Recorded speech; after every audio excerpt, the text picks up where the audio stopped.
Okay, we think it's Friday, and apparently it's after 4 o'clock. It's like one of those dreams where you don't know what time it is. You don't know if you're late for something.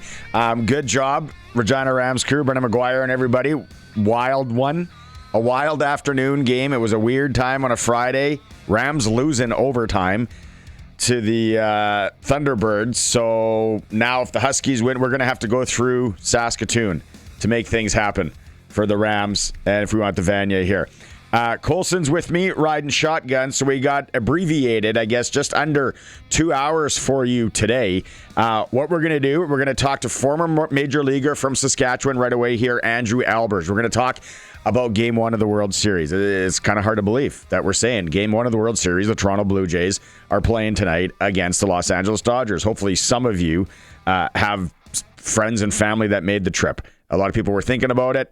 It's going to be electric. We're going to talk to him in moments. We are going to talk to Farhan Lalji. We'll talk CFL football and a whole lot more. We're going to go into the Kenaston Super Draft with Lotto Lawrence a little bit from Saskatoon. Some tips and tricks as that gets going next week, or the deadline is next week. We are going to have Luc Mullinder just after 5 o'clock.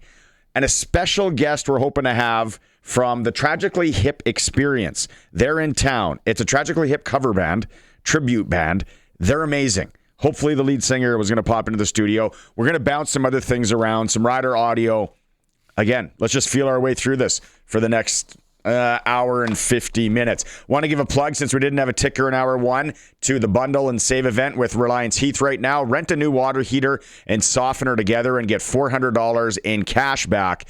Call on Reliance Heath today. It's Game 1 of the World Series, Blue Jays and Dodgers. Let's go out on the Western Pizza guest hotline. Perfect night for a pie. You're watching baseball, maybe some of the Greek favorites you love. Call them up. Western Pizza near you. Let's go to the Western Pizza guest hotline and talk to, from Saskatchewan, former Major Leaguer Andrew Albers. All right, Andrew, it's been a couple of weeks since we chatted, but now the Blue Jays are into the World Series. Let's go back first on the Seattle series, and maybe more importantly, Game 7. What theater. Unbelievable. From your lens, watching that, how it went down, what did you see?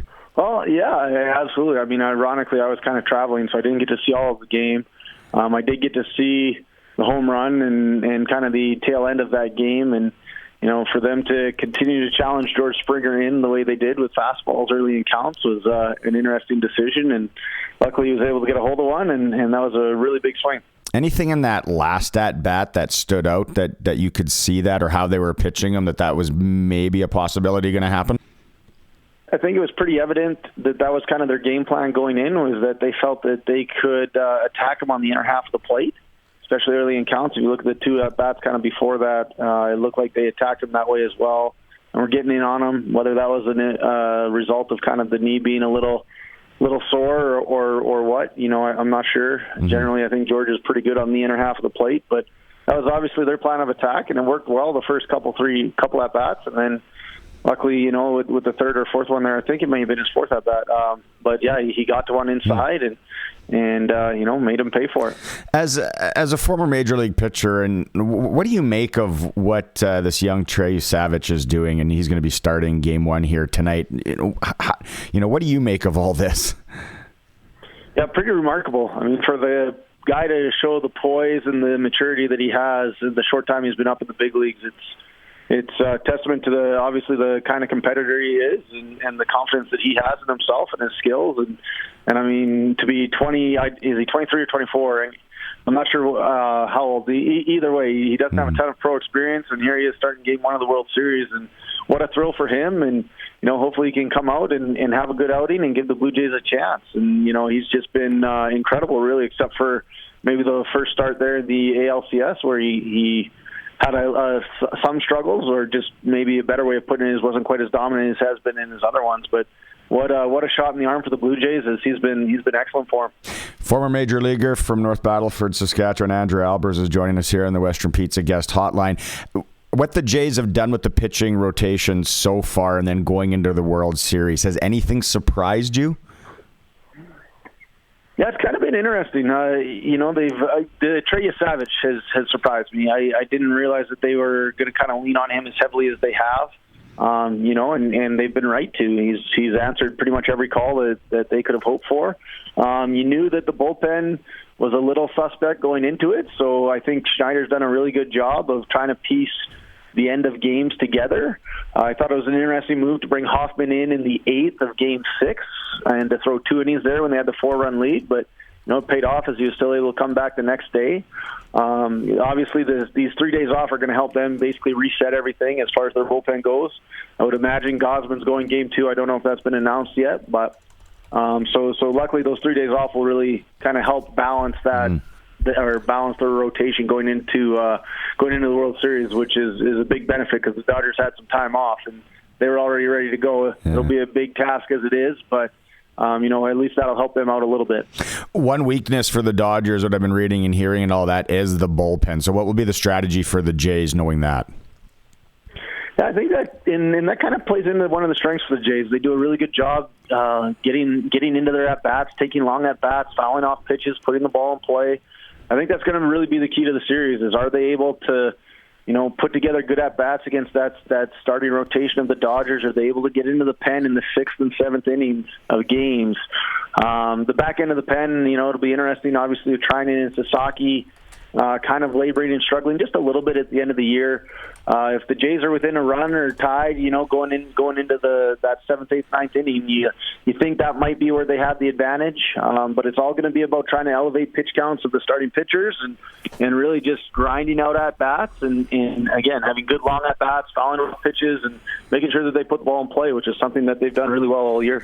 A guy that used to support his family from his arm and playing Major League Baseball. When you hear about how much the Dodgers are spending and that they're there, and then the Blue Jays are about $100 million behind, still spending good money. Is it good for baseball to have the Dodgers make the World Series and that big brand and be there, or where do you land on having the teams that maybe don't have the luxury of spending whatever they want? Yeah, I mean, I'm a little biased in that sense. I've always rooted for the little guy. I was really rooting for the Brewers in that series. I thought they've done an amazing job with their farm system, and I always think it's neat when a smaller market can play with the big boys and can really push them, or if not beat them, and I love to see that. Obviously, there's a lot of factors that have to go right for those teams. They have to do a really good job in the draft, and they have to do a really good job of developing their young talent. And then it still has to all kind of come together in the same season or two. And so it's certainly really difficult.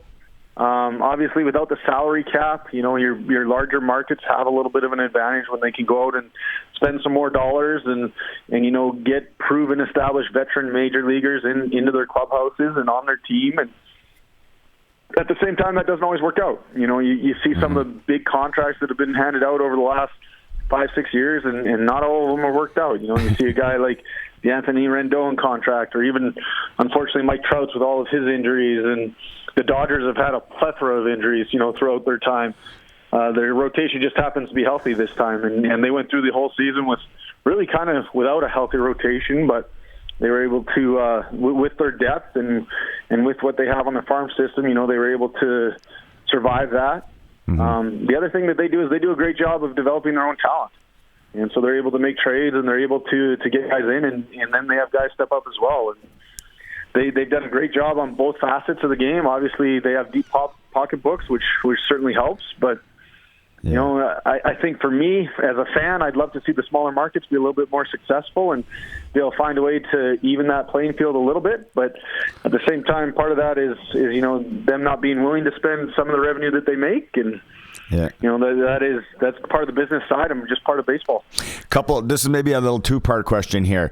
As a baseball guy and a guy that again played in the major leagues, what we're seeing from Shohei Ohtani, like, are we ever going to see this again? Did you ever think we were going to see this? Then the second part, if it's a fantasy world or if it's a video game, how are you pitching against him? How are you strategizing against him in this series?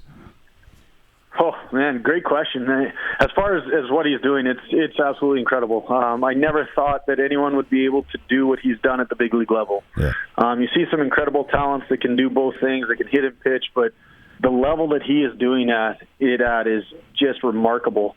He's a top 5 hitter probably in the game, and when healthy, he's a top 10 pitcher, if not top 5 there too. And to be that good on both sides of the baseball is just unbelievable. I would say I don't think we'd ever see it again, but I never thought we'd see it one time. So, who knows? As far as how I would approach him, he's obviously a great hitter. You hope you can keep it out of the middle of the plate and keep it off his barrel and just keep him in the yard. I think for me it would be starting him away early. Maybe he has a little small propensity to chase, so if I had a good breaking ball left on left, that'd probably be what I would go to try to finish him off. And then you can also elevate a fastball with him a little bit. Again, you better get it up, because if you miss down, he can do all kinds of damage to you. So he's one of those guys that you probably circle in the lineup, and if you can, you try to not let him beat you, but at the same time, you pitch around him, and all of a sudden you got Mookie Betts and Freddie Freeman right behind him, and they're not too bad either. So kind of pick your poison and figure out the matchups that you feel comfortable with and go after those guys. The other thing, maybe the last thing for you today, Andrew Albers joining us here, former major leaguer on the Western Pizza Guest Hotline, is they talk about the closeness of this Blue Jay team. And, when Springer hits that home run, I said it was almost like you're watching kids play, like just the joy and all that. The closeness of this team, do you see that? And is that something unique in baseball because it's such a long season? The rosters are a little bit longer. The pitchers are way out in, left field or right field sometimes. Is it unique to have a baseball team this close? I think there's levels to it, right? And I think the Blue Jays have found a great chemistry there. I think part of the reason that they've done that is, you look at the guys that they have, and yes, they have some superstars, obviously, in Gausman and Guerrero and Bichette and Scherzer and guys like that. But they also have a lot of role players that have really contributed this year. When you look at a guy like Ernie Clement or Addison Barger or Lucas or Straw, guys that have really kind of been around for a while and grinded it out, and I think are really appreciative of their opportunity in the big leagues. I know from somebody like myself who did kind of grind it out in the minors, when I got those opportunities in the big leagues, I was really thankful. And you have a little bit of a different perspective than some of the guys that have been up there and have had a lot of success that are your superstars and things like that. And there have been so many of those with the Jays, the guys that have come up and played significant roles that I don't think they necessarily expected them to this year, that I think that's brought a lot of energy to the clubhouse. Baseball can be a long, long season, but when you're a minor leaguer that's been grinding it out down there and you get to go up to the big leagues, man, it feels a little bit shorter, and there's a lot of energy that comes with that. You're just so excited about being up there, so excited about getting your opportunity. And I think a lot of the team has fed off a lot of that. And again, for those guys to have such an impact, I think has been a huge part of this success, and they've obviously all bought in. Yeah. So it's been great to watch. It's fun to watch. Okay, I lied. I do have one more, because since you brought him up, Scherzer, what he did there with Schneider coming to the mound. Did you ever do that in your career, minor, pros, whatever? And what did you think about that move? That was pretty ballsy. Well, that's what happens when you have 20 years in the bigs and you're a future Hall of Famer. You can kind of get away with that. I wouldn't say I've ever done it that way, where I was that vocal about it. If you know anything about Max Scherzer, he's an incredible competitor. He is one of the most intense individuals I've ever seen take the mound. I consider myself pretty intense, but he kind of puts me to shame. I guess one instance that I had it sort of happen that way is it was actually in the Pan Am Finals in 2011. I started the game against the States, and we were in the 6th inning, and we were guys on 1st and 3rd with 1 out. We were up 2-1 in the ball game, and Ernie Witt came out, and we were talking, and a little bit more of a civil conversation than what Max had with John Schneider. But he's like, where are you at? And I said, Ernie, there was a left-hander coming up. It was Tommy Mendonça, and it's like, hey, I got one more guy. Like let me get this guy. And he looked at the catcher, and the catcher kind of gave him the nod. And he said, okay, and walked back to the dugout and, managed to punch the next guy out. And then he came out and got me, and Scott Richmond came in and closed it out and was just lights out that day. And that's how we won our first gold medal. So that's probably the closest thing that I can come to relating to that situation. In the big leagues, I never really had the, the time or the resume to do that. I feel like, you got to be able to back that up, and you got to have some pretty substantial statistics if you're going to do something like that. So that was never really an option for me, unfortunately. But it's always fun to see, and I love that Schneider went with him and stayed with him, and I love that it paid off for him. Yeah, what a move. Big stones there for sure. But like you said, he has the resume. Andrew, I always appreciate a chance to chat and some insight there. Really looking forward to this series. Thanks again for doing this. All right, thanks for having me, Barney. Appreciate it. Yeah. Former Major League pitcher from North Battleford, Saskatchewan, Andrew Albers, joining us on the Western Pizza Guest Hotline. Great night for a wheel tonight. Watch some baseball, maybe the Greek favorites you love. Call your local Western Pizza. It's a Sports Cage. We are the home of local sports in Saskatchewan, streaming through our YouTube channel at sportscage.com and on 620 CKRM. All right, I know, Colson, you have an unclutch performer. Do you want to start it? Do you want to fire it? Go ahead. Sure. Let me get my camera out. So, you know how you were talking yesterday about how the Saddle Dome's not great for concerts? Conducive, let's use the word. Sure. Yeah, like it's not the best setup. Well, if anyone saw the Flames and Canadiens game yesterday, it didn't start off too bright. Oh, wow. Because the lights in the arena weren't working. Yeah. And they literally delayed the game like 10 minutes, tried to get them working, couldn't get them working, so they started the game in the dark. Oh, wow. I can't believe they let that happen. So, yeah, Saddle Dome. Take a seat. Sheesh. Yeah, unclutch there. Okay, I got a couple quick ones here. Clutch to anyone who bet on the Blue Jays last October. So when last year's Major League World Series, ended, you would have probably found the Blue Jays at plus 7,500 odds. So that is, I'd like to know. Does anyone know anyone that took that action back last October? So that's one. Second, anyone involved, I don't want to get political here, anyone involved in maybe, let's figure it out. Let's explore if we can get tailgating going in Saskatchewan. There's a story at sportscage.com. You can go and read on that. The Riders are hoping for that, so good on you there. I think we'd have to give a clutch performer to the University of British Columbia Thunderbirds as well. An overtime win, 31-29 over the Rams moments ago at Leibel Field, so we'll give one to them as well. And everybody involved in helping people this weekend at the Big Bantam Graham Tour Tournament in Saskatoon. Yeah, lots of stuff going on there. Lots of volunteers. Clutch performers for Nick Service in Emerald Park, your local Massey Ferguson, Challenger, Rogator, Gleaner, and Fent dealer. Call 781-1077. Let's talk to, from TSN, Farhan Lalji. It's time to get the inside story. TSN's Farhan Lalji on SportsCage is brought to you by the Cooperators. Time to get financially fit? Cooperators can build a plan that works for you. Cooperators, investing in your future together.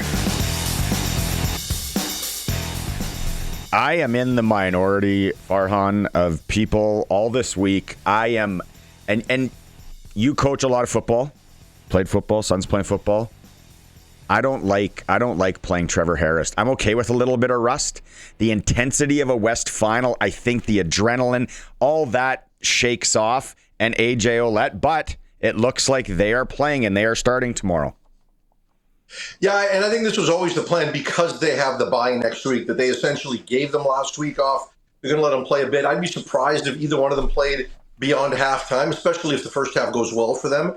And, then they'll get another week off. So I think they're managing risk by giving them a half of action over a 4-week period. And I get it from Corey Mace's perspective. But look, at Trevor Harris's age, he probably is a guy that could knock off the rust really quickly if he didn't play at all. But I'll tell you this, if Trevor is part of that conversation and part of that decision, Trevor wants to play. And, and AJ Ouellette has had a bit of an injury history. That one probably makes me a little more nervous if I'm a Rider fan, but I think they'll all be fine. I think even in BC's case, I'd be surprised if Nathan Rourke played beyond a half, especially, let's see what happens tonight. If Edmonton pulls off an upset, there's no way Nathan Rourke will play more than a half on Saturday. So there could be both teams making these decisions. I would think they wouldn't play him at all if Edmonton wins.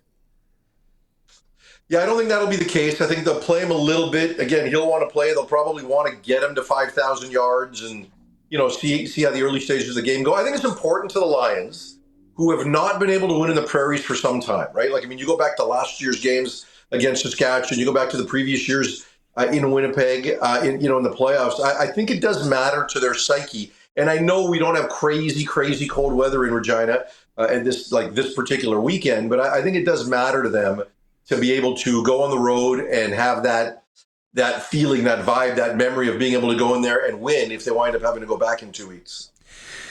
What do you make of the Trey Ford saga in Edmonton? Third stringer, it sounds like tonight?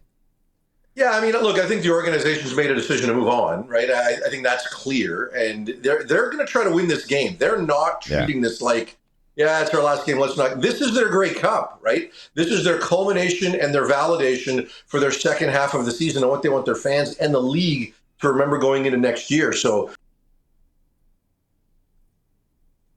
it's everything, and they want to win, period. So, but as far as him going from second to third, like I said, it tells you a lot. I fully believe they have made a decision to move in another direction. I would expect Trey Ford to get released this offseason before any kind of roster bonuses due. I don't know that he's got much trade value, right? But I think it'll be best for him too to start fresh and go on and try to get another opportunity and find out who else out there has an interest in him that might need a number 2 quarterback, and he can get an incentive-based deal with somebody that might have an injury history, and maybe that works out for him. But I think Edmonton is fully decided that they're done. We were having this conversation yesterday and saying, well, if it's right now, where's a good fit for Trey Ford? I know there's a lot of variables that could come out here in months to come, but as of right now, if things shutter, right, where would you see him? Maybe a Winnipeg? I don't know. I mean, because the thing with Trey is it's a stylistic fit. Do you want to bring him in as a potential change-up, or do you want to bring him in as the guy that could understand your existing offense and potentially have a skill set that fits that offense that you could maybe grow into? And I don't know, because I think the feeling everywhere is that Trey needs something specific catered to him, in terms of what that offense should look like. And I don't know that a lot of teams have that. I mean, and if you're Calgary and you've got Vernon Adams, you've got PJ Walker, and you've kind of you're already set there.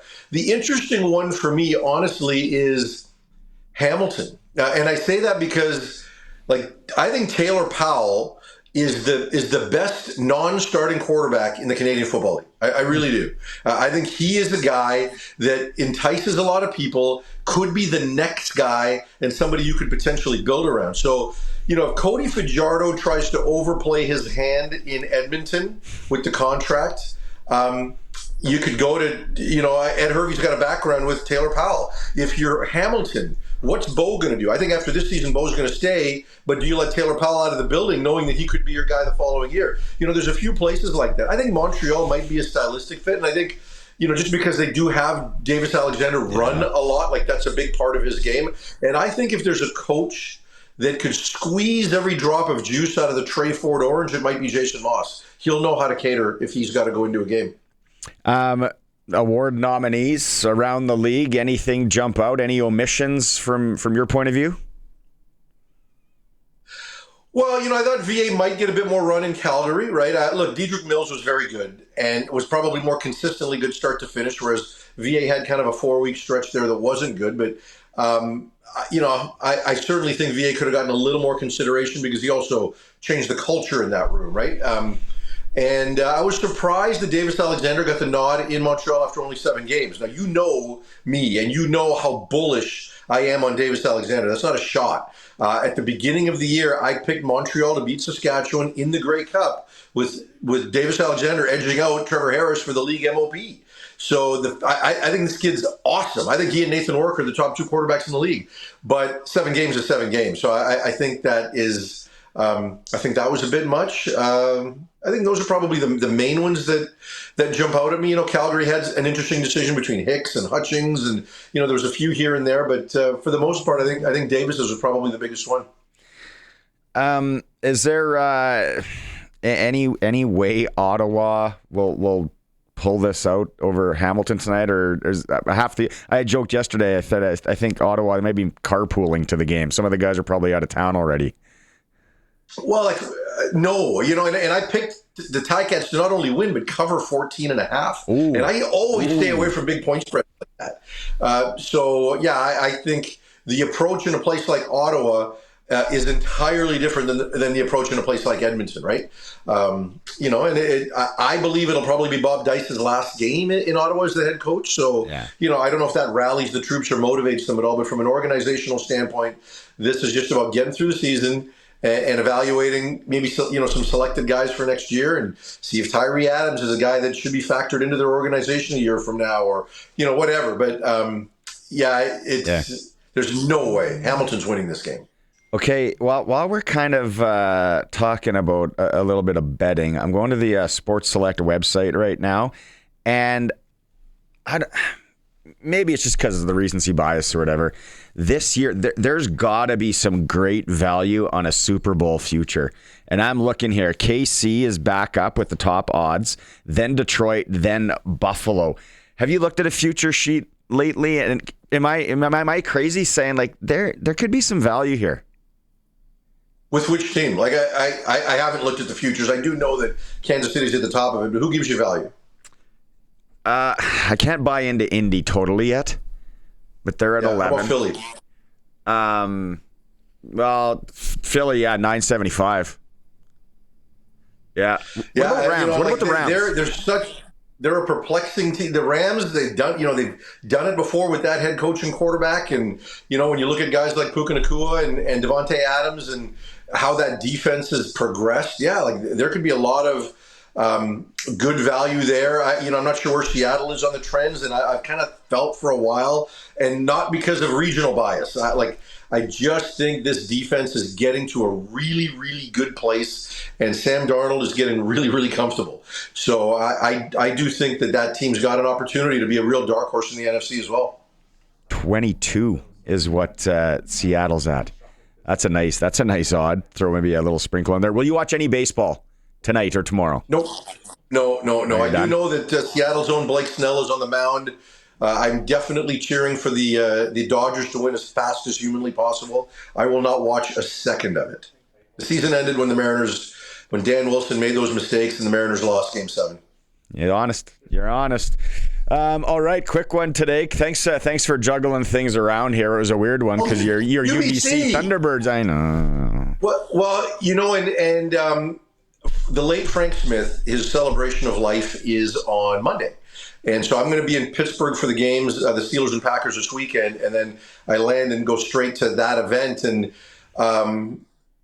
for all those alumni, I'm glad that they're able to focus on Frank and not also lament on a team that missed the playoffs. So the fact that they were able to go in Regina and get that done today in overtime at football's Field of Dreams. That's what I call Leibel Field. My good friend Len Antonini and the late Kelly Hamilton, heavily responsible for getting that thing. That is football's Field of Dreams. So for UBC to be able to go there and pull that off, come from behind, I think they were down 12 at one point, and have a walk-off field goal to 15. win it is pretty impressive. Yeah. 15, wow. 15. Great coming. And junior football this Sunday in town, Thunder and Hilltops, the provincial rivals, right? PFC final. So it's football weather. It's actually nice here. It's nice today. So the weekend looks nice. Travel safe. We'll catch up next week. Thanks, buddy. Go Dodgers. There he is, stirring the pot. I love it. Farhan Lalji from TSN joined us. He's brought to you by the Cooperators. It's time to get financially fit. Cooperators can build a plan that works for you. Cooperators, invest in your future together. We're still going to talk some... What do you got, Coulson? You got something? You got a break. Okay, he's saying we got a break. SportsCage, abbreviated style on this Friday for Nelson Holmes, streaming through our YouTube channel at sportscage.com. Game 1 of the World Series, 6 o'clock. Toronto is a little bit of a dog tonight. Treyu Savage, let's go Blue Jays. CFL tonight, Ottawa's in Hamilton, Calgary's in Edmonton. The Rams lose to the University of British Columbia Thunderbirds 31-29 in OT at Leibel Field. We have Regina Pats hockey here on 620 CKRM at 6:30. Red Deer and the Pats. Lethbridge is in Moose Jaw. Prince Albert welcomes Swift. The Blades are in Everett. SJHL, Estevan plays host to the Battlefords. Melville's in Warman. Flin Flon travels to Yorkton. Nipawin's in Humboldt. And Kindersley welcomes Melfort. Prairie Junior Hockey. Fort Knox is at the Regina Silver Foxes, 7:45. And Pilot Butte is in Moosomin at 8. The sports ticker is for Extreme Hockey and Sport, home of the price match guarantee. And this month you get $1,000 back possibly on your purchase from Umbrella Marketing or Extreme Hockey and Sport. Western Pizza Guest Hotline. Colson, let's go. Let's talk some junior football. Peter Boersch, we've been talking about him all year here on the Sports Cage. Running back extraordinaire for the Regina Thunder. Are you revved? Are you revved for Sunday? Would you like it, Peter, to be a little bit colder, maybe some snow and rain? Are you cool with what the forecast is looking like? No, I definitely prefer normal weather. It just makes the ball a lot easier to handle. And, when you're not dealing with 80-kilometer winds, we can be a little more balanced with the attack. And I think that we've got so many weapons that the more balanced we can be, the more people we can get involved. Let's give some shout out to those guys up front that are pushing for you and everything, right? Like it's not just you. If anyone knows football, it takes a team and it takes those Hoggies up front. Who can we throw some names out with? Yeah, I mean, we've got Caleb Barajas, Tristan Rapchuk, James Lucio, Nolan Finn, Ethan Kreitzer. We've got Connor Allen's been fantastic. Colby Schneider helps out a ton. We've also got Matthew Zdunich, Parker Robertson, Ben Rutherdale. It's been fantastic. What goals did you have going into the season? Have you exceeded them? My goals this year were to hopefully break a 1,000-yard season, as well as I wanted to make sure we were a big part of why we finished first in the PFC. And the last step of the process is, win the PFC championship and then win a national championship. So not everything is set in stone yet. It has to be the Hilltops, right? That's the way this has to go down. You got to beat Saskatoon, and you guys get them at home. Yeah, I mean, we wouldn't want it any other way. We think that's the best game in the country. We think we're two of the best teams, and we're two of the 4 teams still left and still practicing and playing. And I was talking to Kenton Effa, and he's played them this will be his 5th time against them in the PFC championship, and we're 2-2 right now. Gotta love it. Let's close with, how do you sell this organization to kids that are coming up, to kids that might be looking at the Thunder? Because from top down, it's something special that they got going there now. Yeah, absolutely. I think that our program does a great job of taking care of all of our players. There's not one guy who doesn't get looked after, whether it's physically or mentally. We've got tons of great coaches and lots of resources for guys struggling with injuries or confidence or whatever it may be. And, we churn out a lot of great players, and, that it's a very tight-knit organization. We're not huge, right? We've got lots of familiar faces that are around all the time and take great care of us. And, the brotherhood is also amazing, and it's something that we're very proud to have. I know it's not spelt the same, maybe not even pronounced the same, but have you ever had a bowl of borscht soup? Yeah, absolutely. It's killer. Yeah, all right. I love it, man. A little sour there. Yeah, attaboy. You know what's going on. All right, go and get it Sunday, right? Let's do this again. Polish off those Saskatoon boys. Sounds good. Thanks so much. Bye. Right on. There he is, Regina Thunder running back Peter Boersch joining us on the cage. That's going to be a good one. 1 p.m.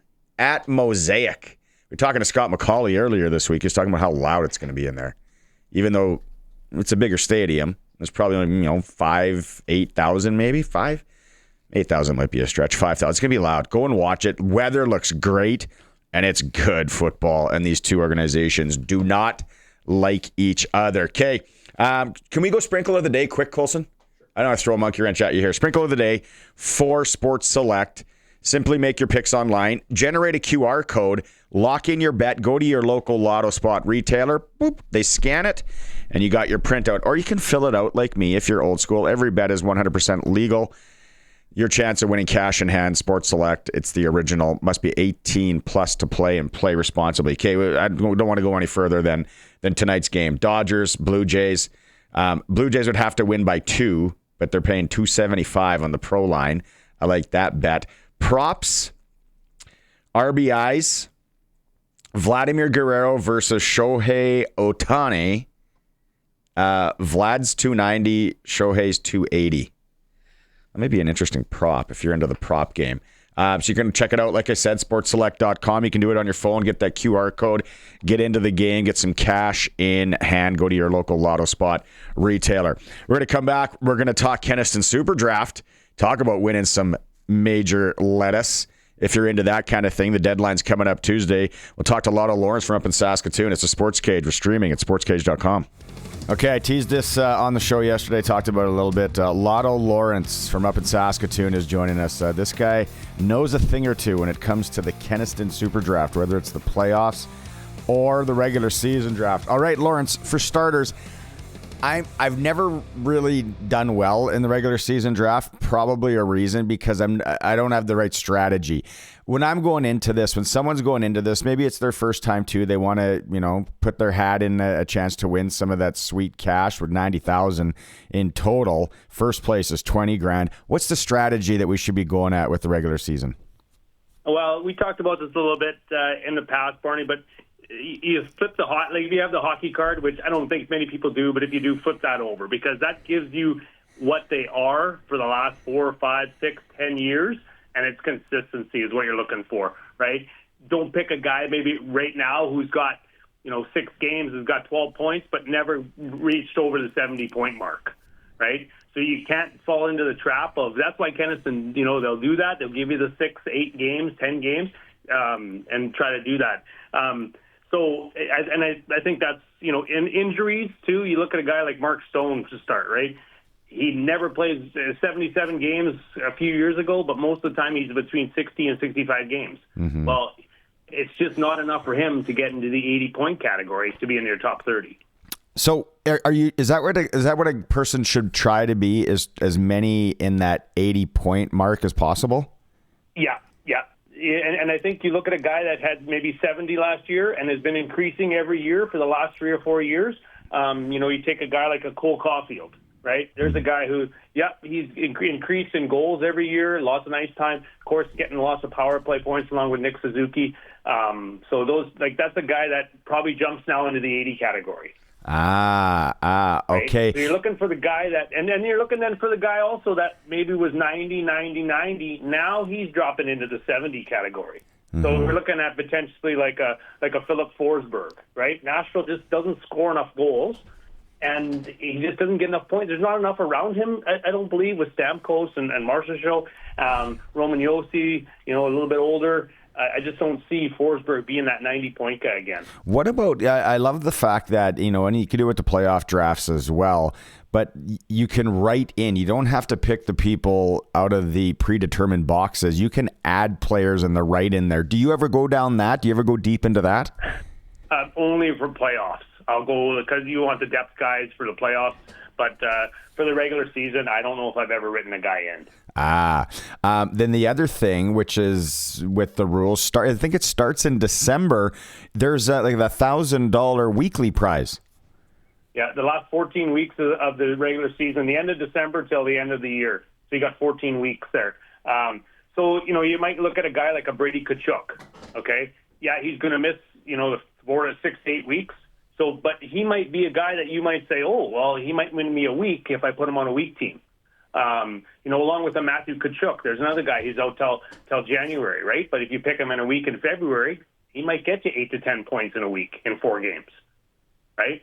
So you can gamble that way. I looked at the schedule coming up. You got some teams like Carolina, Pittsburgh, and Edmonton in different weeks play 5 games in 1 week. Ooh, strategy. 5 to 7 days. So you want to, go hard on the Oilers in a week team.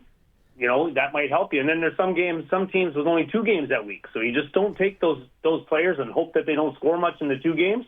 But then you get the Edmonton depth guys, like you take a Nugent Hopkins, let's say, or a Bouchard. You might not take in your top 30, but give them 5 games. They might get 5 or 6 points for you.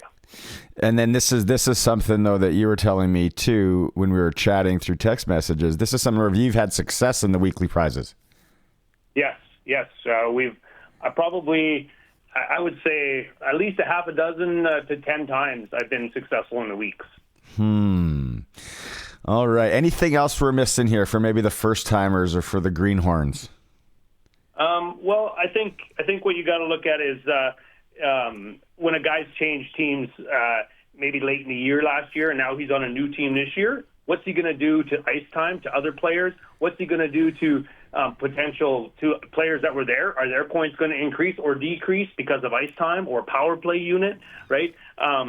Those kind of things, and potentially age, right? You say, well, maybe one guy had 80 points last year, but he's only really got 60, bumps up to 80, but he's 35 years old. Can he do it again? That's a question mark. I think sometimes you look at these guys, and it's Olympic year, right? Yeah. So there's guys from U.S. team and Canada team, that Canadian team, that trying to make that Olympic team. And so those are the guys maybe you want to look at a little bit to be pushing to get in that top 30. Okay, give us maybe one or two dark horses that you're taking this year. Okay, well, if you look at a few guys like a Seth Jarvis of Carolina. Carolina doesn't technically score a ton of goals, but in 73 games last year, he had 67 points. And he's only 23 or 24 years old, so he's still a young guy. I feel if he plays the full season, there's 75 to 80, right? He's in the top 30 for you. I saw, a guy yesterday, he got 5 points last night. Macklin Celebrini got a hat trick.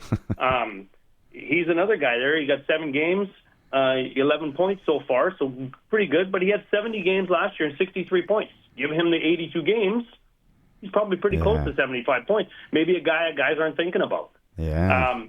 Marty Necas, who came over from Carolina, now he's going to be in Colorado for the full season. I kind of like Marty Necas alongside McKinnon. Yeah. I mean, you pretty much, there's got to be 80 points there, I would bet, for Necas. Yeah, he had a heck of a night the other night. I was watching the game against Utah. It was back and forth. Right. And there's another team, Utah. You look at a Clayton Keller, right? Yeah. I mean, he got snubbed as the U.S. team last year, and he was a 94 points, I believe, last year. He's a guarantee, but they got 3 or 4 guys that ride along with him that are pretty good too, that are off to good starts. Dylan Gunther, Schmaltz, and Logan Cooley, Schmaltz. Yeah. So if you want to take a flyer on those guys, the only problem is you usually don't get that many to score. So you might get Keller again being 90, and all those other guys, in the 65 to 70 range. All right, Lawrence. Well, you've given us lots to chew on here and think about as we get set. The deadline is Tuesday night, so let's see how it goes this year. I'm going to incorporate a few of your strategies, and we'll take her from there. Are you trying to potentially put a week team in it as well to win a week? Or? Well, yeah, no, I'm gonna have to decide. Maybe sit down with a gin tonight and go through it. Yeah, and enjoy the baseball game tonight. Exactly. Yeah, go Jays, go. Thanks, Barney. The Kenaston Super Draft, again, the deadline is Tuesday night. You can go to superdraft.com. Don't wait for your entries in the mail. If you're old school and you do the mail thing, you can call in. All the info is online. You can fill it out, fax it, email it. Like I said, call in, do it all. Superdraft.com. The deadline is Tuesday. It is a Sports Cage. We're on the home of local sports in Saskatchewan on 620 CKRS. There's a lot of interesting stuff going on tonight. Hey, like how many of you out there right now are getting absolutely tilted before the Jays-Dodgers Game 1 of the World Series right now? Watch parties. I've seen it online. Having watch parties here and all. It's exciting. It's exciting. Let's go. Jays and Dodgers, 6 o'clock first pitch. Then the CFL games actually kind of mean something. If you want to do if you got one of those fancy operations where you can put picture-in-picture 2 games on at once. Calgary, Edmonton tonight. I'm going to watch some of this. What is Calgary wins that game, then BC's got something to play for tomorrow when they roll into Mosaic Stadium. I don't know. And how many of you, Prairieland Rentals text line, 936-6262. Prairieland Rentals, they can hook you up with that winter. Maybe it's a heater you need. The snow throwers are rolling in from Husqvarna as well. Get to deal with the owner there. Are you watching the Jays game at the Rider game tomorrow, like on your phone? It's not going to be too cold. The battery won't wear down, and maybe some of you Can one take in a laptop into the stadium? Oh, so yeah, I know lots of people will be doing that. Let's go out on the Western Pizza guest hotline. Order that wheel right now for first pitch. Let's talk to Luc Mullinder, and first and foremost, Luc, let's talk about the Blue Jays, because you are all in on this. You were texting me today. It's like, Blue Jays. What are you wearing? Are you wearing Blue Jays? You going to watch party Blue Jays? You're all in. Well, listen, man. I mean, it's been. I was 13 years old when we last went to the World Series and won it. I was 12 years old when we first won it, beating Atlanta. And so, as somebody who grew up in the Greater Toronto area, man, this is a special time. I'm not actually wearing any Jays gear right now. This is a big weekend in general. Michigan State's got Michigan, the school down the road here in a rivalry game. We got the Riders, we got the Lions, we got the Stamps, and we can't forget Thunder. That, the Regina Thunder and Saskatoon Hilltops play for a chance to host the championship. So it's going to be an awesome thing. But man, first and foremost, yeah. Jay's all day today, baby. It's funny. I actually forgot who our beer sponsors were, so I had to put my pregame drink into this Yeti, so I didn't get anybody mad. That's all right. That's man, all right. We're rolling, man. I can't wait. We're on the countdown now. We got 50 minutes till the first pitch, but we're going to see history. And you know what? Two really good teams too, right? I mean, the Dodgers look like a juggernaut. Vladdy and the boys are rolling, so I'm excited, man. You are. I don't know if have we seen Luke this excited in a long time. Look at this guy. No, hey, who's your favorite? Man. Who was your favorite Jay? Because we're around the same vintage, you and I. I was like 13 or 14 when they last won. Who was your back in the day? Who was your favorite Blue Jay? So it actually changed quite a bit from like year to year. I was a massive Roberto Alomar fan. I loved Dave Stewart when we got him from the Oakland A's, man, back in the day. He was my guy. I'm not sure why, man, but I was always a big John Olerud guy.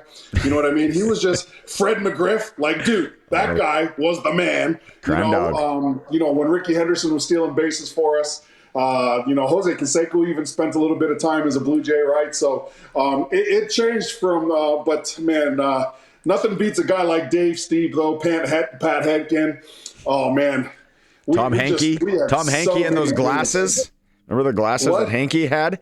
His big goggles. Yeah, Tom Hankey and his stupid nerd glasses. Yeah, totally, man. Oh, man. Roberto Alomar. Remember Derek Bell? Running around thugging. Like, I'll tell you, man. It's and nobody can top Cito, right? Like the manager of all managers for the Toronto Blue Jays, Cito Gaston.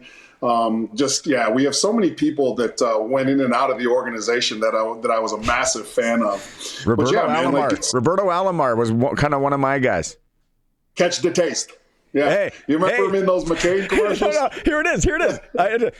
Hey, Roberto, what's the toughest pitcher you ever faced? The one with McCain punch. That was man. it. Dude, I'm excited. And so we'll see what happens. But it's not going to be easy, that's for sure. Farhan didn't agree with me. Maz didn't agree with me this week. Sharky doesn't agree with me. So you're probably not. And you played the game in this league. Luke, I know the rust thing. I don't like playing Harris or Ouellette at all tomorrow. I get that. Here's the problem.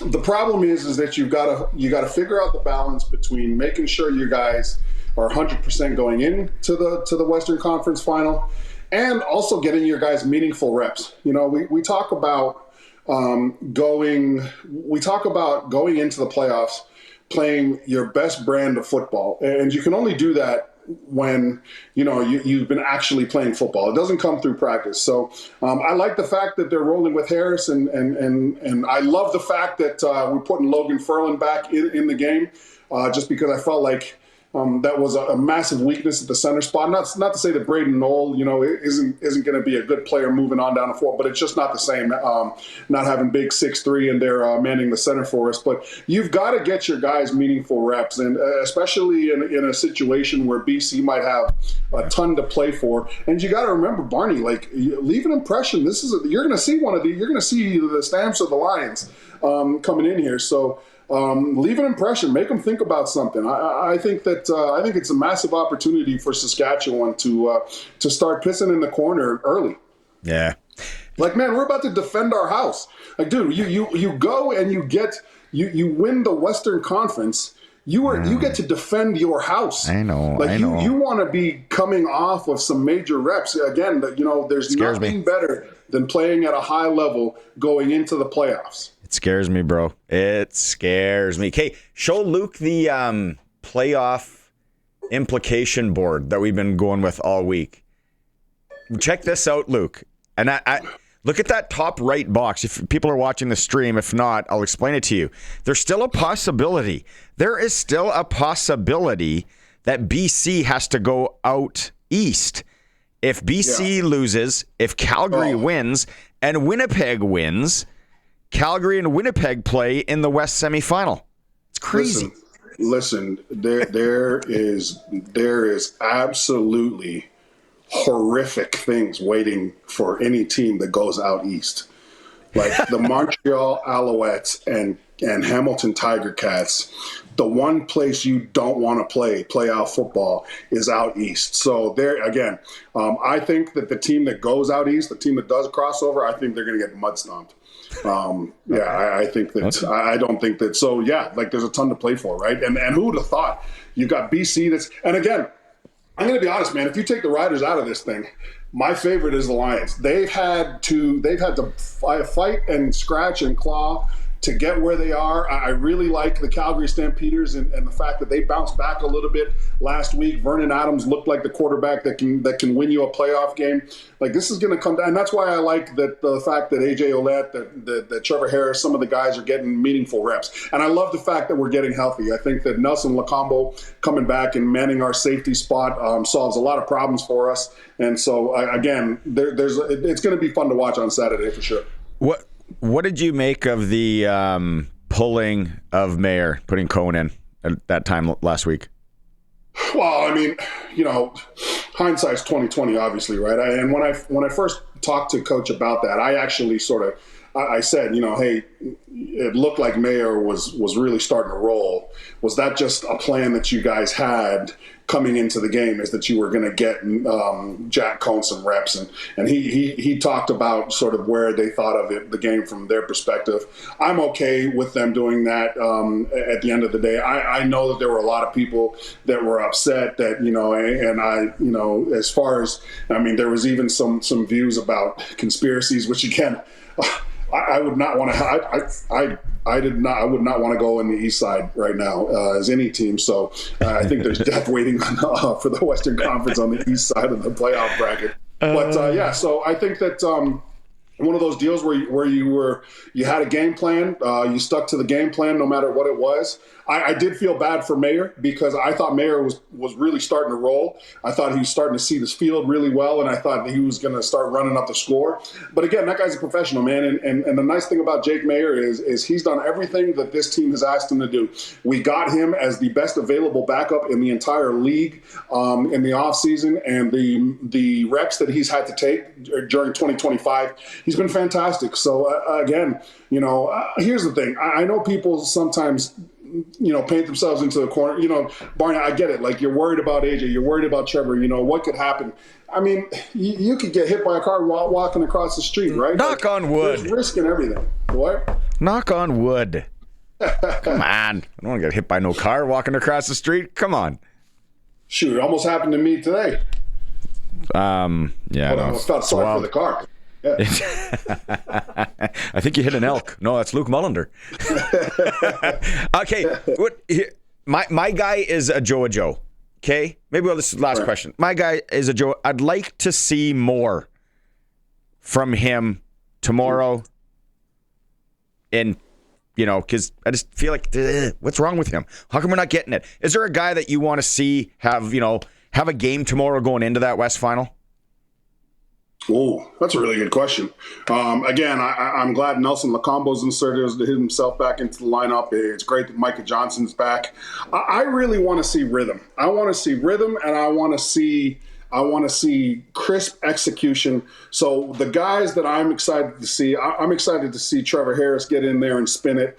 And one of the other guys that I'd really like to see, because I think that there's a little bit of they've got problems in that wide receiver room. They're really good problems to have. They've got to figure out who's going to play in the Western Final. And so there's a little bit of a competitive element internally happening here. I mean, you got Mitch Picton in the lineup, who's one of my favorite players. Mitch Picton makes a catch and a play every time he's on the field. You got Sean Bain, you got Kean Schaefer-Baker. Like this J.O., and again, not a lot of people have given him credit for it. The fact that we have such a good receiving core and that are made up of, mainly Canadians has allowed them to be flexible for the ratio. But again, I think that there's an internal competition here because the roster spots in the Western Conference Final, man, they're fleeting. I think some guys are on the outside looking in potentially with a bad showing in this game. So it's going to be interesting to see. I just want to see execution. Did you take the Jays tonight? Did you get some action on it? Oh yeah, for sure, absolutely. Yeah. Are you kidding me? Yeah, I'm about all the action. Listen, man, I need to have a good weekend because last weekend I pretty much lost the house, on football, just making some. Yeah, and I've been on a hot streak too, man. I've been in an incredible hot streak. Ebbs and flows. Ebbs and flows. That is the game, right? That's the game. All right, have fun. Have fun watching that game tonight. Go Jays. Yeah, there you go. Thanks, buddy. Have a good weekend. All right, man. Yeah. There's our color analyst and our broadcast crew, Luc Mullinder, joining us on the Western Pizza guest hotline. Speaking of food, don't forget tomorrow's a game day.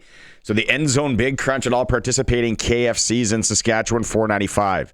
The Big Crunch Combo, $7.95 on Rider game days, all participating KFC locations. Have you ever heard of the Tragically Hip Experience? The Tragically Hip tribute band cover band. They're playing again tonight in Regina. Going to have the lead singer, the head guy of the band, on the program. Coming up next, we're going to talk about the hip and sports. It's a SportsCage, streaming at sportscage.com.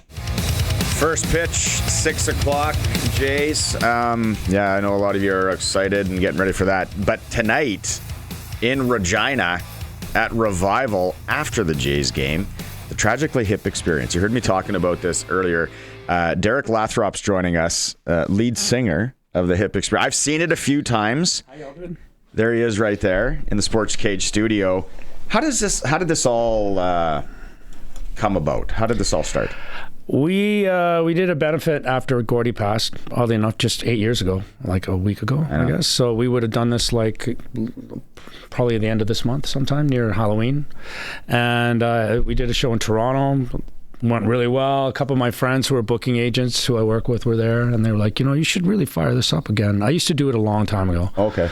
And so I'm like, sure. So, you guys get us some gigs. And one turned into two, turned into three. We're over 100 this year. Mm-hmm. So it just keeps blossoming. Like the demand for this music is incredible. How much the country loves the Tragically Hip. It's really. Did you know Gord at all? I never met Gord, no. No, I never met him in person. How do you explain the Tragically Hip to people? Maybe they're not from Canada. How do you explain the culture and what it means to the country?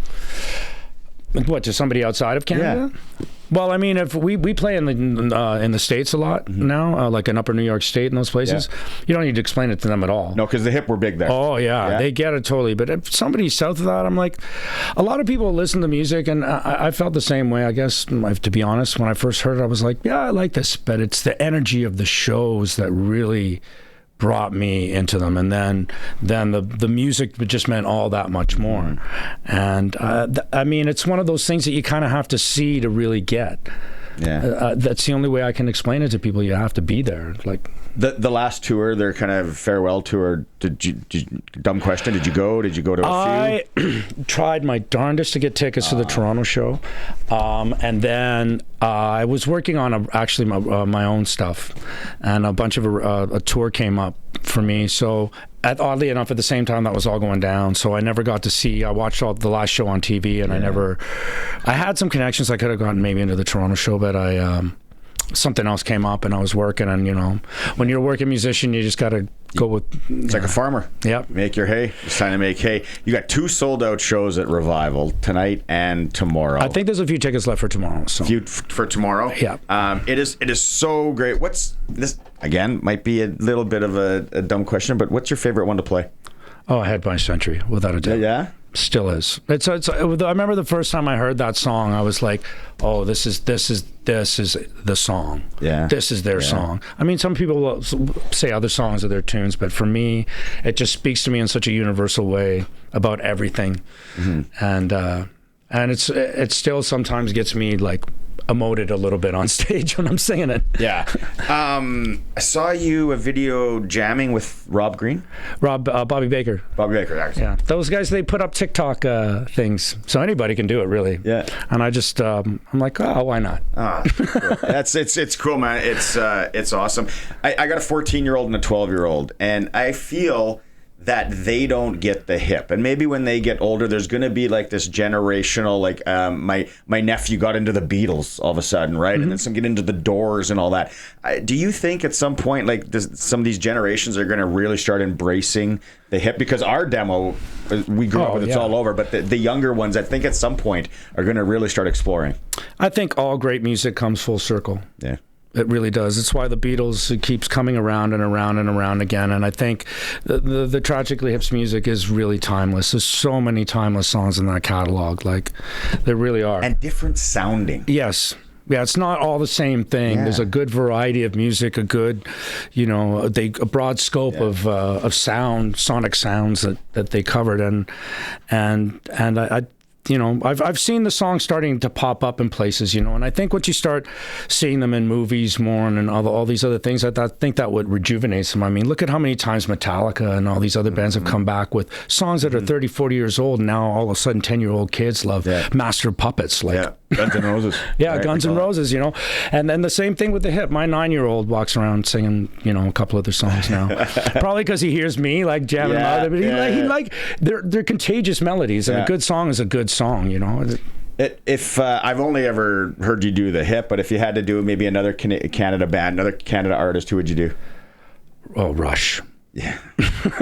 Aren't they a thing right now? Oh, yeah. And I'm stoked that they're coming back. That's amazing. You got tickets for that one yet?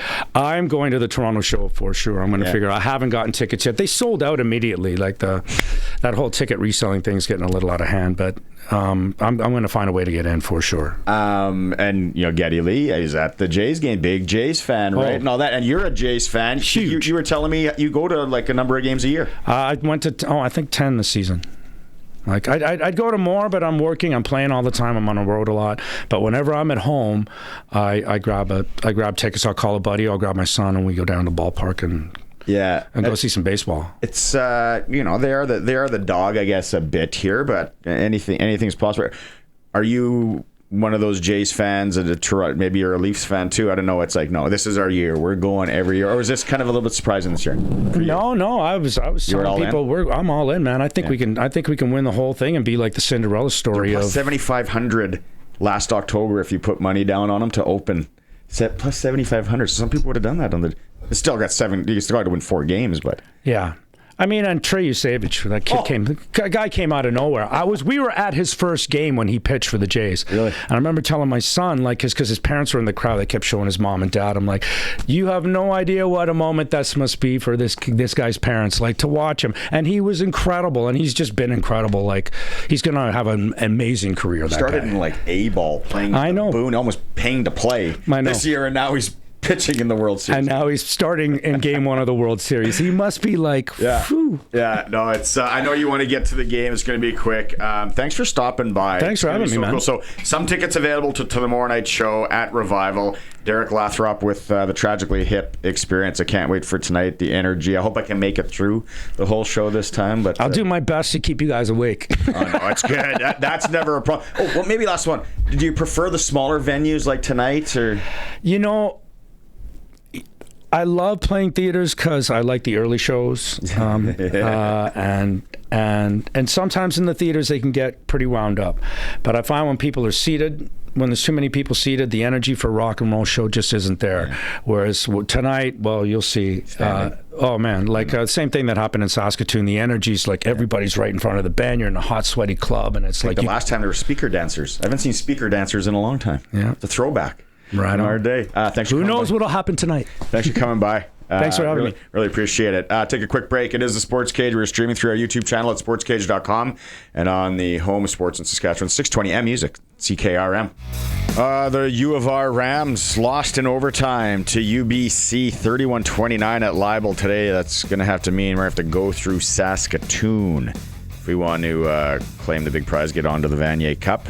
Also tonight, we have, well, it's at 6 o'clock, first pitch, Jays and Dodgers. CFL right now, it's 10-0. Hamilton on top of Ottawa, Calgary, Edmonton also tonight. WHL hockey here on 620 CKRM at 6:30.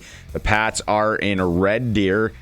SJHL, Estevan hosts Battlefords, Melville's in Warman, Yorkton welcomes Flin Flon, Nipawins in Humboldt, Melfort's in Kindersley. Prairie Junior Hockey, Fort Knox is at the Regina Silver Foxes, and Pilot Butte is in Moosomin.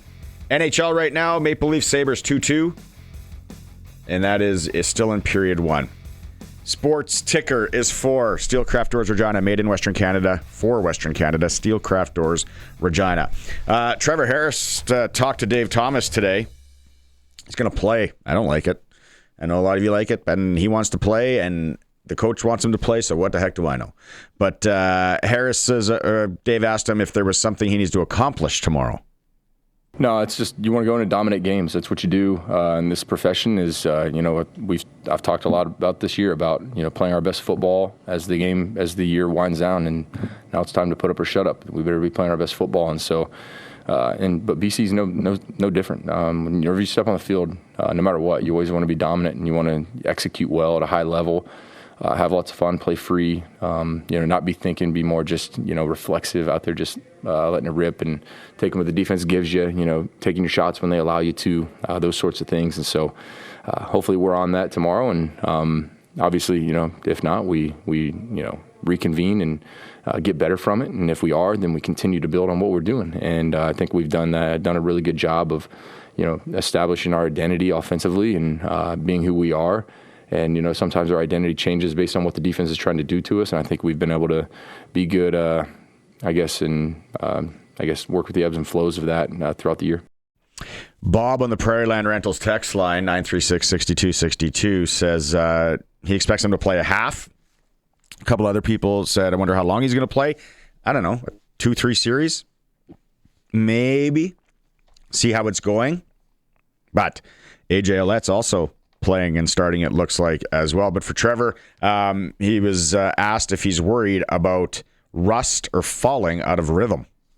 I think practice gives you a lot of rhythm and chemistry in that regard, and I wouldn't be concerned if I didn't play for a month. I mean, I'm 39 years old. I know what I'm doing out there, I feel like, and but sure as heck love to play. And it definitely doesn't hurt your rhythm. It doesn't hurt your chemistry. And so the more snaps you can get together, whether it be offensive line with quarterbacks with running backs with O-line, or myself with the receivers with me, is always something you want to take advantage of. And so we get an opportunity tomorrow, so let's do it. All right, don't forget, it is the Pink Game tomorrow, celebrating the Cameco Riders Touchdown of Dreams program. $20 Pink beanie. Money goes to women with terminal cancer, that kind of a last wish thing. So take an extra 20 if you have it, and buy one of the toques, beanies, wool hats tomorrow. It's the Riders and Lions. All right, we'll take a quick break here, and we're going to go back out on the Western Pizza Guest hotline. When we come back, we're going to talk to Matt Young up in Saskatoon. It's a Sports Cage on 620 CKRM. There we go. We're back. We got a few minutes left. If you missed any of the program, abbreviated program today, we had Andrew Albers, former Major League pitcher, right off the hop of the show. Great interview. If you want to go back and listen to that, you can listen to it in podcast form anywhere you listen to podcasts. You can watch it later on the YouTube channel. We had Luc Mullinder on as well, and Peter Boersch, running back from the Regina Thunder, as they get set for the Hilltops. And that's where we're going to go, back on the Western Pizza Guest hotline right now. Order that pie for the game tonight, or any of the Greek favorites you like. Matty Young from CTV in Saskatoon is joining us. Hey, Thunder and Hilltops. It was always the Thunder and Hilltops, wasn't it? Yeah, I mean, I think so, right? I mean, the last time that the Saskatoon Hilltops actually missed a PFC final was way back in 2006. And of course, it's always against the Regina Thunder, except for maybe 1 or 2 years here and there. So I don't think I'd have it any other way. You got the two best teams on the PFC once again, and a great Saskatchewan matchup, and a lot of great players on the field that are coming from different places into the program. I encourage fans to get out this Sunday and watch this game, because I think it's going to be a fantastic matchup and a great opportunity to see perhaps maybe even some future Rough Riders on the field for the Regina Thunder and the. You watch a lot. You watch a lot of these games. You know it. How do you handicap this one? Oh, man. I mean, I don't think you can. You know, in most years, usually I'm able to look and say, okay, maybe Hilltops by a hair, maybe the Regina Thunder by a hair. But when these two teams played each other, they were so evenly matched. You have the Hilltops win one game. You have the Thunder win one game. Both of them are by 3 points. The first one, a little bit more of a defensive struggle than the second game, but nobody was running away with anything. This is so tough to handicap because the teams have almost the exact same strengths. I mean, these are the number 1 and number 2 rushing teams in the PFC. And then on the other side of it, defensively, gosh, it'd be scary to pass against either of these defenses because combined, the Thunder and the Hilltops combined for 29 interceptions this season.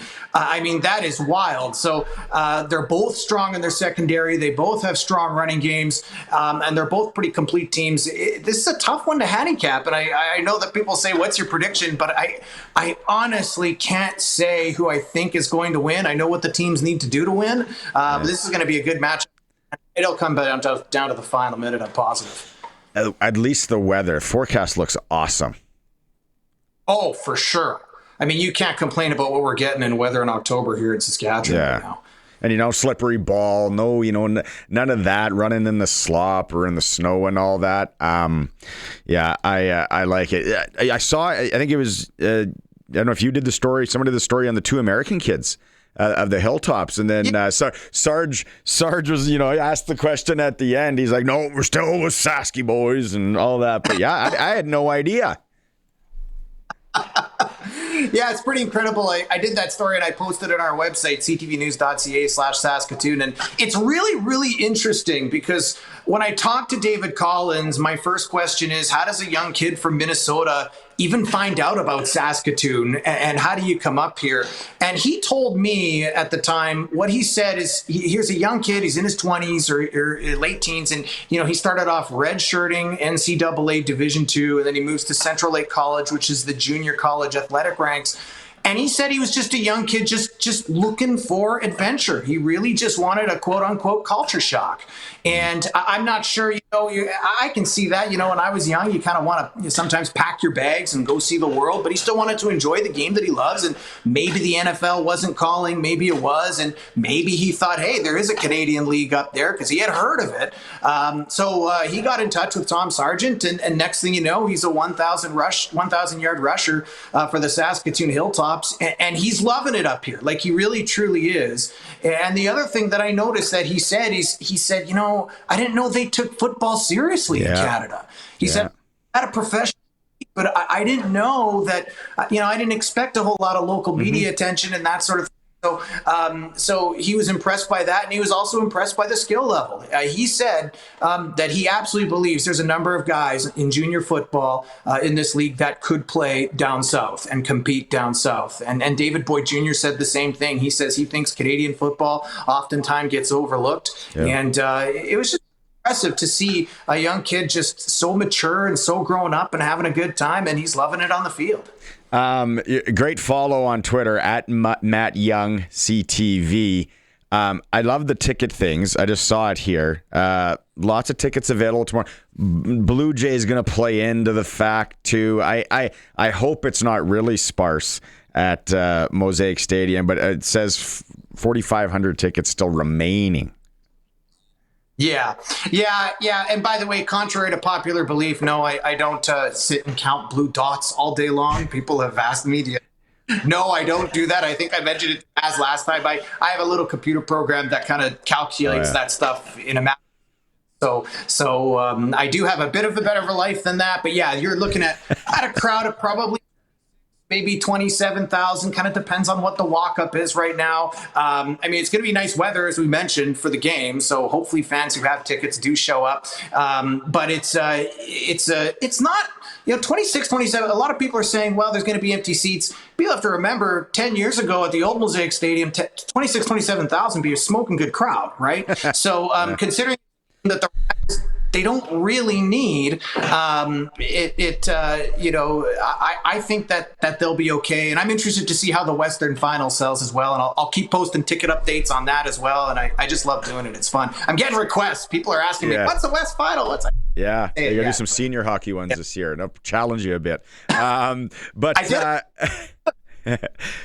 the other thing that following you on Twitter or X is the look back at classic sports. So I don't know. I remember when I worked at Global, I'd go back and I'd watch this old Blades PA Raiders game from 1988. Whatever tapes were kicking in the back. I loved doing that. That's what you do, and then you're posting them onto Twitter. I think it's fantastic. Oh, it's absolutely awesome. I mean, we started this at CTV News about 2 years ago, and I discovered the archive room, and I immediately said to anybody, don't think about throwing away any of these tapes. I meticulously made sure of that. You know what? I saw some really cool stuff that we have that nobody else has. Because of course, if you remember back in the 90s and 80s, the Rough Riders weren't always on TV, right? I mean, most of the time, a lot of the games are blacked out.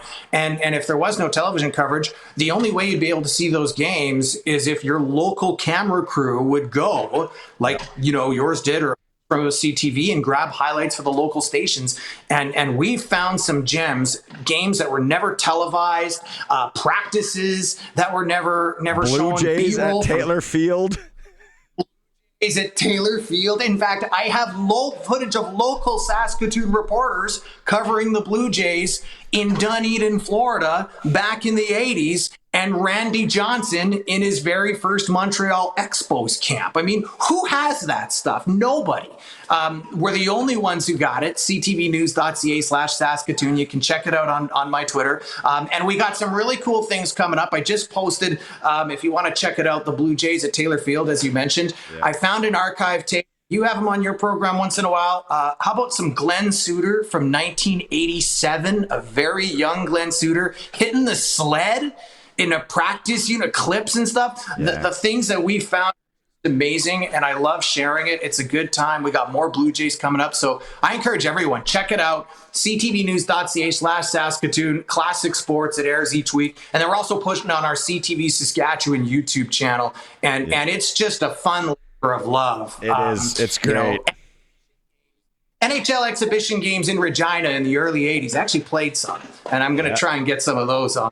Yeah. You got to pull the 1994 Bedford Road Redmond highlights. Send them to me. It was a great time to be alive.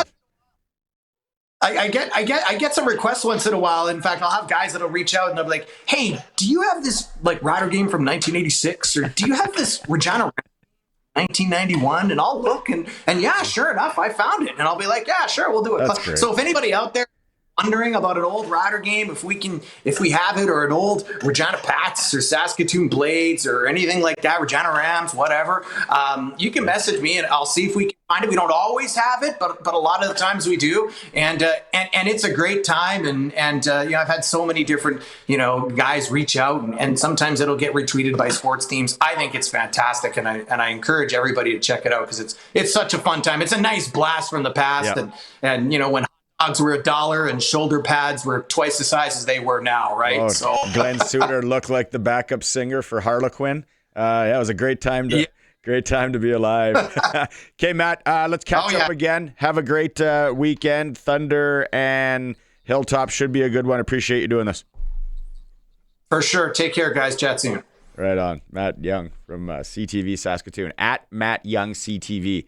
Great follow because he's got the ticket thing. He does the ticket thing, so you're kind of up to date. Riders, but he'll do the World Series. He'll do that, and then these classic sports moments. There are some gooders in there. All right. Tomorrow we got the Riders and BC Lions right here on 620 CKRM coming up. Don't forget $20 if you're going to the game. Buy a toque. No tailgating yet, but I gotta say, go to sportscage.com and read that story. Sounds like tailgating could be coming to us in Saskatchewan. What year is it? 2025. And we're finally going to do it. We're really doing it, Harry. KFC tomorrow. All participating KFC locations in Saskatchewan. The End Zone Big Crunch is just $4.95, and the Big Crunch Combo is $7.95. Rams earlier today lose in overtime to UBC right here on 620 CKRM. We got the Regina Pats coming up tonight. They're in Red Deer. As we finish off the show, let's go to Dave Thomas and our offensive line nominee, Jamarcus Hardrick. I'm with Jamarcus Hardrick, the Saskatchewan Roughriders nominee for most outstanding offensive lineman. Jamarcus, boy, I tell you, it's been a journey. What does it mean to reach this point? Almost doesn't feel real. Just all the work last year. A lot of my family, training staff, Greg, my trainer back home, means a lot. But the coaches didn't do it alone. Not a individual award. It says individual award, but O-line takes the quarterback getting the ball out. Take people because I definitely haven't been perfect this year, and probably won't be perfect moving forward, but I'm working my hardest, and I never plan to mess up. You talk about sharing this with your offensive lineman teammates. How do you share this with them? Everything we do is a unit, so even in protection, even in run, everything's a unit. I can't play as confident as I can without my guard having my back, and I tell Jacob a lot of times, be there, baby. Because I'm going to swing, but Jacob has always been there no matter who I've been at the right guard. But a lot of it comes down to the unit, though. Us trusting the guy next to us so you can play fast and play hard and go hit people. Jamarcus, I go back to a conversation we had earlier this year when you were talking about how at one point during your recovery from last year's leg injury that your wife needed to help you with your mobility just in your own home. If I could press pause, if you will, and I stopped and I looked at you and I said, hey, stick with it, because believe it or not, in 7-8 months from now, you are going to actually be nominated as the Saskatchewan Roughriders top offensive lineman. Would you have believed it then? No, not at all. I was just talking to Greg about this a while ago. Last year when I got hurt and I tried to walk off the field and I couldn't walk off the field and I broke down. It was very emotional. And Greg told me, you're going to be back on the field next year. And didn't believe it. And last year we was going through a rehab part, and I started crying. I ran out the treating room. And I went in hid. Greg came and found me, said some good words to me, and got me back in there. And I thank Greg all the time for that. But I had to learn how to walk again. Had to learn how to squat again. Had to do all that. That was probably the hardest thing I've been through in a while. It was more mental than anything, and I didn't do it alone. So thanks, everyone. There's no doubt the physicality that you bring in your performance on the field speaks for itself, Jamarcus, but mentally, what have you given to the O-line? If you look at Logan Furland or Jacob Bramer or now Peyton Collins, for example, who's nominated as the Rookie of the Year, they all say that we are learning and we just have to follow in the footsteps of Yoshi. What does it mean to contribute to their success and even the success of Peyton Collins, who, like I say, is a fellow nominee of yours? Hello. It means a lot. I need to work hard. I can't take days off then. Yeah. I feel like the guys do look up to me just because I've been in the league long enough, and it means a lot. It makes me want to do things the right way. Definitely makes me think about what I say to them and how I move, and know they watching every move I make, and I want to be the best leader. These guys came before me to show me how to be a pro, and I didn't know I'd be a pro earlier in my career, and I just hope I'm passing that towards Dan Clark, Brandon Labatt, Javon Olafoye, Stanley Bryant. I had good vets to show me how to be a pro, and one guys probably remember his name, Jeff Keepin. He was the first center I had who showed me how to be a pro, and he made me be a pro, and I'm forever grateful. So I'm just trying to be that veteran and show those guys, so when I'm done, hope they still run to the ball, hope they still here late, hope they passing it on to the next guy. Jamarcus, if you go all the way back to training camp in Saskatoon, the excitement was evident in your eyes being back on the field, having recovered from your injury. Have you been able to maintain that excitement all the way through what is now coming up on game 18 of the regular season? Constant. That's one thing I hope never leaves. I'm like my wife said, I need to grow up. I'm always excited. I love to run around. sometimes not the best person to celebrate with. I've tackled a couple guys. I put a couple guys in the headlock, but 30,000's going crazy, and they're standing in the crowd. I got to hit something. So, but yeah, I love the game. I think that's one of the things that's going to keep me playing until somebody tells me to go home. Just loving the game, always run around. Got it taken away from me last year. I thought I really loved it, but seeing people last year and not being able to run around, not being able to be a part of it, I said when I do go back, I don't know how the product's going to look, but I'm going to have the most fun I ever had. Jamarcus, what do you love about this game? It got me away from my, I wouldn't say situation, exposed me to the world. Gave me a chance to see the world, see North America, see Canada, gave me a chance to get out of my small town and go to New Orleans, Nebraska, Tampa, been in Florida. I was from a small town of 400, so I think we got a Greyhound bus now. So, now I'm in Regina right now, so football's gave me that. And when I chase the ball, I just think about not running away from it, but not going back. Not for a bad reason, but I always thought that. I remember I used to get in trouble in 7th, 8th grade for chasing the ball because they was waiting on me to get back to the huddle, and 35 years old and I still do it. So I guess finally, Jamarcus Hardrick, what was your thoughts when you were told that, hey, congratulations, you are the nominee as the top offensive lineman from the Saskatchewan Roughriders? Logan didn't get it. My initial reaction, I was like, I don't know. I didn't think about it much, and I started thinking about it. I was like, man, Logan's from here. Let's just go try to win this thing. But when I first found out, first thing I thought was Logan and get it, but I was proud but not satisfied, happy the guys voted for me. But I know I got bets this week, and I know I've been in this place before. And I'm just proud, not satisfied, but got a great group, and Logan didn't get it was first thing I thought.